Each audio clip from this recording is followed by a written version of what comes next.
جلال کی رگوں میں زندگی اور سرخوشی خون بن کر دوڑی تھی۔ جب پریحان نے آہستگی سے آنکھیں کھولی تھیں، تشکر کے احساس سے اس کی آنکھیں نم ہوئی تھیں۔ پریحان نے بھی ذرا سا مسکرا کر اسے اپنا مسیح کر بنایا تھا۔ پورے ہاسپٹل میں حیرت کی ایک لہر دوڑی تھی، کیونکہ یہ میریکل ہی تھا کہ پریحان کے اتنے بڑے آپریشن کے بعد وہ اتنی جلدی ہوش میں آ گئی تھی۔ جلال نے ویڈیو کال ملائی تھی۔ پلوشا نے پریحان کو ہوش میں آتا دیکھنے کی خواہش کا اظہار کیا تھا، جسے وہ پوری کرنے چلا تھا۔ اب بہت جلد پریحان نے ٹھیک ہو جانا تھا۔ پلوشا بے انتہا خوش تھی۔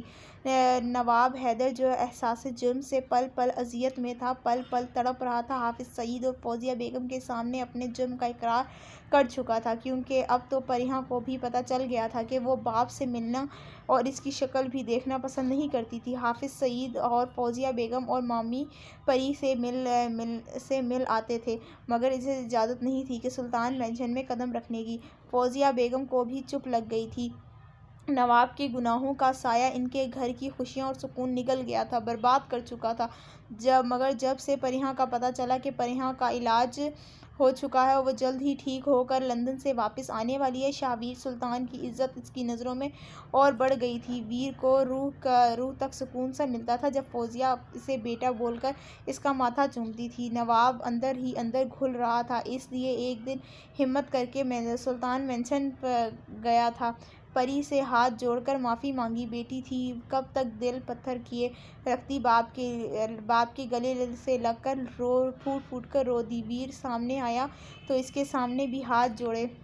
میرے سامنے ہاتھ مت جوڑیں نواب حیدر، کیونکہ میں نے یہ معاملہ اللہ تعالیٰ کے سپرد کر دیا ہے، اب وہ جانے اور تم اپنی بخشش اب اللہ سے مانگو۔ یہ کہہ کر ویر نے بات ہی ختم کر دی اور وہاں سے چلا گیا۔ مگر نواب حیدر اندر ہی اندر ختم ہو رہا تھا، گھل گھل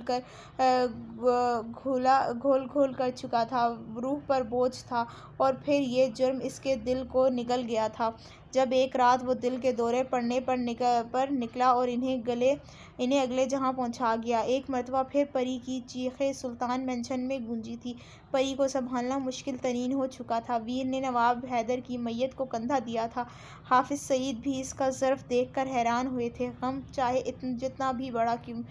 جتنا مرضی بڑا ہو، اس وقت اسے مدھم کر ہی دیتا ہے۔ فوزیہ بیگم اور روپ اس کا سایہ بنی ہوئی تھی، کیونکہ کبھی بھی اس کی طبیعت خراب ہو سکتی تھی۔ ویر فوزیہ بیگم کو مستقل سلطان مینشن میں ہی لے آیا تھا۔ اب وہ بھی لاؤنج میں بیٹھی تھی، کیونکہ ابھی بھی ہبا، شاہزر اور جلال پریحان کو لندن سے واپس لے کر آئے تھے۔ پلوشا اور فوزیہ کے چہرے کی خوشی سے دمک رہی تھی، کیونکہ وہ تھوڑی سی اٹکتی تھی، مگر اب پریحان بول پا رہی تھی، وہ چل بھی پا رہی تھی۔ سر پر ابھی بھی 1 انچ بال ہونے کی وجہ سے سر پر اسکارف سے بالکل ڈھپا ہوا ہوتا تھا۔ سادہ سی ہاف وائٹ ٹی شرٹ اور بلیک ٹراؤزر میں وہ مسکراتی سیدھا کسی کے دل میں اتر رہی تھی۔ ویر جلال کی بے چین نگاہیں نوٹ کر چکا تھا اور من ہی من شرارت سے ہنس رہا تھا، کیونکہ جلال کی ناک میں دم کرنے کی چابی جو ہاتھ لگ گئی تھی، جس نے بچپن میں اسے کوئی موقع نہ چھوڑا تھا اسے پریشان کرنے کا، تو سلطان مینشن میں ہر طرف سے خوشیاں دستک دے رہی تھیں، کیونکہ حرم اور ہبا کی جانب سے بھی خوشخبری تھی۔ ویر بے تحاشا خوش تھا۔ آج زیب سے کیا وعدہ وفا کر چکا تھا اور اپنے اور چھوٹے بھائیوں کا ہر طرح سے خیال رکھے گا، اور آج وہ سب خوش تھے، مطمئن تھے اور پرسکون تھے۔ ادھر لندن میں نمرا بھی فواد اور تانی کے ساتھ بے حد خوش تھی۔ رات کے 1 بجے کا وقت تھا جب درد سے بے تحاشا بے چین پری کی آنکھ کھلی تھی۔ شاہ وہ سسکی شاہ ویر، جو کہ گہری نیند میں تھا، اس کے ایک مرتبہ ہلانے پر گھبرا کر اٹھ بیٹھا تھا۔ کیا ہوا پری، تمہاری طبیعت تو خراب ہو رہی ہے، میں روپ مما کو بلا کر لاتا ہوں، پھر ہسپتال چلتے ہیں۔ ویر نے اس کے ماتھے پر بوسہ دیا اور وہ جانے لگا۔ پری نے درد سے تڑپ کر اس کی شرٹ مٹھیوں میں جگڑ لی۔ ویر نے اس کی پیٹھ تھپ تھپا کر اسے حوصلہ دیا۔ میں ابھی آیا میری جان، حوصلہ رکھو۔ پھر چند لمحوں میں ہی وہ سب ہاسپٹل میں موجود تھے۔ ویر بے چینی سے ادھر ادھر چکر لگا رہا تھا۔ جب چند گھنٹوں بعد ڈاکٹر نے بیٹا ہونے کی نوید سنائی۔ ڈاکٹر میری وائف؟ ویر نے بے چینی سے پوچھا۔ وہ بھی بالکل ٹھیک ہے، مبارک ہو Mr Shah Sultan. Thank you doctor. سب ہسپتال میں تھے۔ پریحان کی بے چینی حد سے سوا تھی۔ وہ لاؤنج میں بے چینی سے ٹہل رہی تھی۔ جب جلال جلال لاؤنج میں داخل ہوا۔ مس پریحان آپ اتنی پریشان کیوں ہیں؟ وہ جلدی ہی آ جائے گی بخیریت عافیت، وہ مجھے ہسپتال جانا ہے۔ جلال نے اس کے کپکپاتے لب غور سے دیکھے۔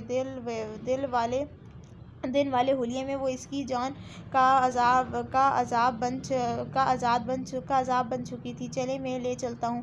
بس ہو چکی تھی اب اس کی، اور اب تو اس کی دل و جان کی، اس کی دھڑکنوں کی تمنا بن چکی تھی۔ گاڑی میں خاموشی تھی۔ پریحان اس معنی خیز خاموشی کا مطلب اچھے سے سمجھ رہی تھی، مگر کہاں وہ لندن کا اتنا بڑا ڈاکٹر، کہاں وہ ابھی زبان سے لڑک کھاتی اور بالوں سے محروم گنائی ہوئی تھی، اس لیے نظر انداز کر رہی تھی۔ وہ تو علاج کے دوران ہی اس کے سچے اور منہ بولتے جذبات کو سمجھ چکی تھی۔ مس پریحان مجھ سے شادی کریں گی؟ آخر جلال بول ہی پڑا۔ پریحان نے پہلو بدلا۔ مگر مجھے پتہ ہے آپ خود کو لے کر احساس کمتری کا شکار ہیں، مگر یہ تو مجھ سے پوچھیں کہ آپ میرے لیے کیا ہیں، وہ کس قدر ضروری ہیں۔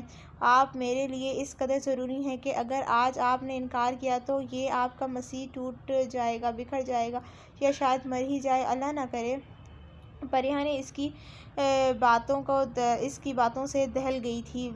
تو بس پھر مجھے اقرار چاہیے کہ آپ میری زندگی میں شامل ہو رہی ہیں۔ پریحان نے کھڑکی کی طرف منہ کر کے دانتوں تلے لب دباتے ہوئے اس بات میں سر ہلایا۔ جلال اس کی اور اس کی صدا پر کھل کر مسکرایا۔ اسے روم میں شفٹ کر دیا گیا تھا۔ سب مرے جا رہے تھے جونیئر شاہ ویر سے ملنے کے لیے، مگر وہ ویر تھا جس کا سب سے پہلے حق بنتا تھا۔ وہ شاہ ویر سلطان اپنا حق وصولنا جانتا تھا۔ سب سے پہلے روم میں داخل ہوا۔ وہ آنکھیں موندے نڈھال سی بیڈ پر لیٹی ہوئی تھی، ساتھ ہی کاٹ میں ننھا فرشتہ بالکل شاہ ویر کی کاربن کاپی دنیا جہاں سے بے خبر سو رہا تھا۔ اس نے جھک کر جونیئر کے ماتھے پر بوسہ لیا اور کسمسایا اور ماں کی طرح کیوٹ اور برا سا منہ بنایا تو ویر کا ڈمپل بہت گہرا ہو گیا تھا۔ اس جانے دشمن کے قریب بیٹھا، جھک کر عقیدت سے اس کے ماتھے پر لب رکھے تھے تو اس نے آنکھیں کھولی۔ تھینک یو سو مچ میری جان، مجھے اتنا بڑا گفٹ دینے کے لیے۔ وہ اس کے لبوں پر جھکنے لگا۔ جب پری نے بے تحاشا گھبرا کر دروازے کی جانب دیکھا، شاہ کوئی آ جائے گا، وہ روانسی ہوئی۔ یہ تو ہے، مگر گھر پر اپنے روم میں تو کوئی نہیں آئے گا نا؟ یہ جونیئر کی وجہ سے تمہیں تھوڑی ڈھیل ملی ہوئی تھی، مگر اب تو میں اپنی جان کو سانس لینے کا بھی موقع نہیں دینے والا۔ وہ کافی عرصے سے جان چھٹی ہوئی تھی مجھ سے، مگر اب تو ایک ایک پل کا حساب لے کر بیٹھا ہوا ہوں۔ اس کی باتیں پر پری کانوں تک سرخ ہوئی تھی۔ شاہ کاش آپ اتنے بولڈ نہ ہوتے۔ پری نے ویر کے کمر میں مکہ رسید کیا تو وہ قہقہہ لگا کر ہنس پڑا۔ تو پھر سب اندر آئے۔ شاہزر مجھے دیں اسے، ہبا چلائی، کیونکہ کافی دیر سے جونیئر شاہزر نے قبضہ جمایا ہوا تھا۔ نو، میں نے تو اسے حرم بھابی کو دوں گا، تاکہ یہ تم جیسی جنگلی بننے کے بجائے حرم بھابی جیسا کول مائنڈڈ بنے۔ شاہزر نے چھیڑا اس سے، جس سے حرم اور میر تو مسکرا اٹھے، مگر ہبا کو آگ لگ گئی۔ کول مائنڈڈ یا ڈرپوک، مجھے دیں تاکہ یہ میرے جیسا بریو بنے۔ روپ اور فوزیہ ان کی نوک جھونک انجوائے کر رہی تھی۔ پریحان پلویشا کے سرانے بیٹھی ہوئی تھی اور جلال کی نظروں سے خائف ہو رہی تھی۔ پھر خوشیوں سے دامن بھرے وہ سب سلطان مینشن واپس آ گئے تھے۔ آج بھی سلطان مینشن میں گہما گہمی تھی۔ آج پریحان اور جلال کے نکاح کے بعد انہوں نے لندن چلے جانا تھا۔ نکاح ہو چکا تھا سب سوائے ہبا اور حرم کے، کیونکہ ان کی طبیعت ٹھیک نہیں تھی۔ انہیں چھوڑنے ایئرپورٹ گئے تھے۔ ویر نے اشارہ کیا تھا۔ میر، شاہزر، روپ اور فوزیہ سلطان مینشن گئے تھے، جبکہ ویر پری کے ساتھ گاڑی میں کسی دوسرے راستے پر گامزن تھا۔ شاہ، ہم کہاں جا رہے ہیں؟ گھر چلیں نا؟ شاہزر پریشان کر رہا ہوگا حرم اور ہبا کو۔ ابھی 3 ماہ کا تو ہے۔ اسے ویر کی نظریں بوکھلانے پر مجبور کر رہی تھیں، جو ریڈ ساڑی میں اونچا سا جوڑے کے ساتھ آج شاہ ویر کے لیے سراپا امتحان بنی ہوئی تھی۔ ہم کہاں جا رہے ہیں؟ یہ تو سرپرائز ہے میری جان، اور رہی بات جونیئر کی تو ڈونٹ وری، اسے اس کی نانو اور دادی سنبھال لیں گی۔ آج بس میرا اور تمہارا دن ہے۔ نہیں، دن نہیں بلکہ رات، ویر بے تحاشا شرارت سے بولا۔ پری کی ریڑھ کی ہڈی میں سنسناہٹ اٹھی تھی۔ مارگلا کے پہاڑی پر گاڑی ایک چھوٹے سے کاٹیج کے پورچ میں داخل ہوئی تھی۔ ویر اترا اور پری کی جانب کا دروازہ کھول کر اس کی جانب ہاتھ بڑھایا۔ پری نے ہاتھ تھاما۔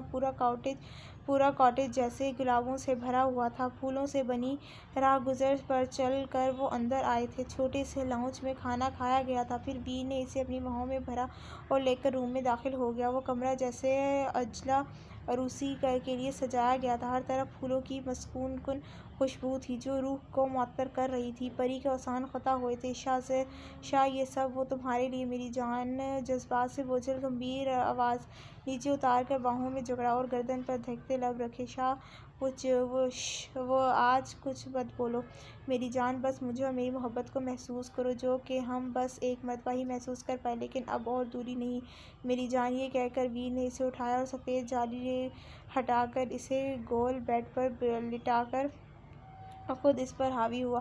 اس کی گردن کو پور محبت سے بھگویا، ذرا سا اس سے دور ہو کر اپنی شرٹ اتاری اور اس کے لبوں پر جھکا۔ پری کی سانسوں کی خوشبو اپنے سینے میں اتاری۔ پری اس کی دہکتی سلگتی غربت میں پگھل رہی تھی۔ روح فنا تو تب ہوئی جب ویر نے اس کا پلو ہٹا کر اسے سینے میں بھینچا اور ذرا سا اوپر اٹھا کر اپنے ہاتھ اس کی زپ اور ڈوری میں الجھائے۔ پری نے گھبرا کر ویر کے سینے میں منہ چھپایا۔ قطرہ قطرہ پگھلتی رات نے ویر نے اسے اپنی محبت اور شدت میں پور بھگویا اور دنیا بھلا دی۔ وہ منہ پھلائے بیٹھی تھی جب شاہزر نے آ کر اس کا بھرا بھرا وجود باہوں میں بھرا۔ میری جھانسی کی رانی کا موڈ آف ہے، یا الہی خیر ہٹے پیچھے، مجھ سے بات نہیں کرنی آپ نے؟ میری اتنی طبیعت خراب تھی، مجھے چھوڑ کر چلے گئے۔ وہ جھلائی۔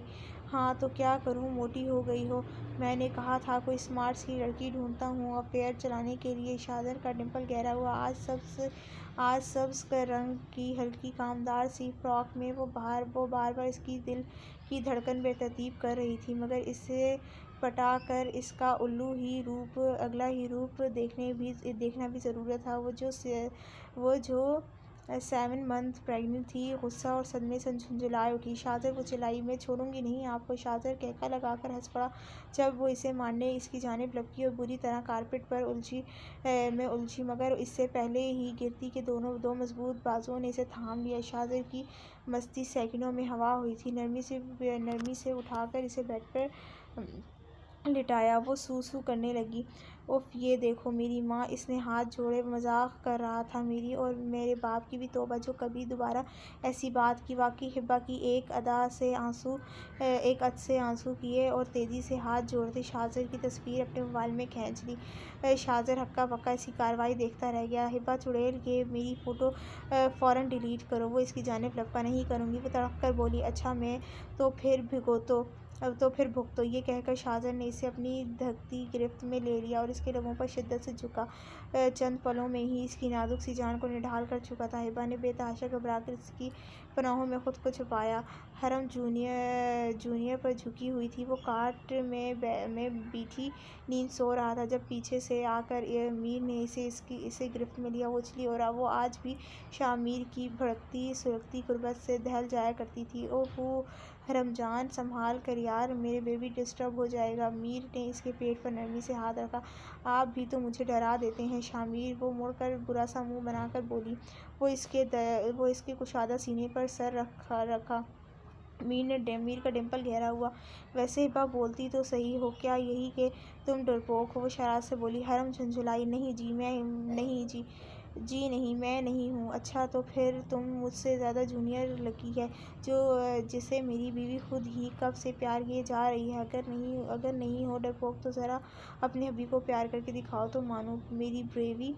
شاہ میر پلیز، وہ اپنے ہی جال میں پھنس چکی تھی۔ کم آن جان، ڈو اٹ۔ وہ اسے اکسا رہا تھا۔ اچھا میں آنکھیں بند کرتا ہوں۔ میر نے آنکھیں بند کی۔ اس نے گھبراتے جھجکتے ہوئے میر کا کالر مٹھیوں میں جکڑا اور پیروں پر اونچا ہو کر اس کے ماتھے پر لب رکھے۔ میر نے دانتوں تلے لب دبائے تھے۔ اس سے زیادہ اس کی امید تم سے کی بھی نہیں جا سکتی ڈیئر وائف۔ وہ اسے خود میں بھینچ گیا تھا۔ یہ خوبصورت منظر شاہ سلطان مینشن کے لانچ کا ہی تھا، جہاں حرم اور حبا اپنی شیطان کی نانیوں کو سنبھالنے کے چکروں میں پاگل ہو چکی تھیں۔ حبا کی 2 سال کی بیٹی مطرب شاہ زر سلطان تھی اور حبا کی 1.5 سال کی بیٹی ربی شاہ میر سلطان تھی۔